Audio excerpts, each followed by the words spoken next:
Bonsoir à tous, bienvenue à ce flash d'information. Ravi de vous retrouver. La Côte d'Ivoire va renforcer son dispositif de lutte contre les menaces à la santé publique. Ainsi en a décidé le Conseil des ministres de ce mercredi. Conseil présidé par le chef de l'État Alassane Ouattara.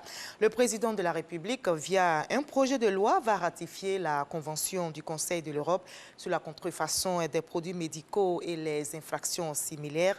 Cette convention appelée Medicrime a été adoptée le 28 octobre 2011 à Moscou. Je vous propose d'écouter le ministre Amadou Coulibaly, porte-parole du gouvernement. Cette convention organise le cadre international de coopération entre États en vue de mobiliser les pouvoirs publics, le secteur privé et les populations contre les faux médicaments et de les sensibiliser sur la nocivité des produits contrefaits, sur le trafic de produits médicaux contrefaits, sur la mise sur le marché de dispositifs médicaux ne remplissant pas les exigences de conformité.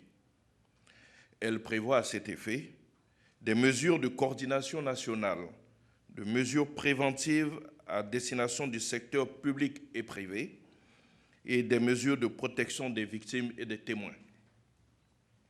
La ratification de cette convention permettra de renforcer le dispositif pénal national dédié au secteur médico-pharmaceutique et de lutter de concert avec les autres États contre les faux médicaments et les produits médicaux falsifiés. Et la Côte d'Ivoire est également en campagne contre la rougeole, la rubéole et la poliomyélite. La campagne nationale de vaccination démarrée le 15 octobre dernier s'achève demain. La population du village d'Agawi-Koubé, dans la commune de Port-Boué, donne l'exemple. Elles se sont mobilisées pour entendre et mettre en pratique le message de sensibilisation du ministre de la Santé, de l'Hygiène publique et de la couverture maladie universelle. Près de 8 millions d'enfants âgés de 9 mois à 5 ans seront vaccinés sur l'ensemble du territoire.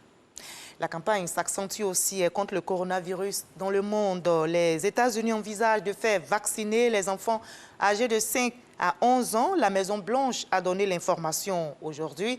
Dans le mois prochain, donc en novembre, la vaccination va débuter. 28 millions d'enfants américains âgés de 5 à 11 ans sont concernés. Un projet qui vise l'éradication de la pandémie. Mais avant, il faut l'autorisation des autorités sanitaires. Ailleurs au Nigeria, des manifestations non autorisées ont eu lieu aujourd'hui et dans plusieurs villes pour commémorer la tuerie du péage de Lekki. L'armée avait ouvert le feu sur un rassemblement pacifique à Lagos, causant la mort d'au moins 10 personnes et mettant un terme au mouvement EndSARS contre les violences policières. Selon Amnesty International, ce sont au moins 56 personnes qui ont perdu la vie dans la répression de ce mouvement de protestation. Le prix Sakharov des droits de l'homme a été décerné à l'opposant russe Alexei Navalny. Ce prix célèbre la liberté d'expression. Il a été attribué aujourd'hui par le Parlement européen. Le lauréat russe, principal opposant à Vladimir Poutine, est incarcéré depuis son retour en Russie en janvier dernier. Il doit purger une peine de 2 ans et demi de prison dans une affaire de fraude.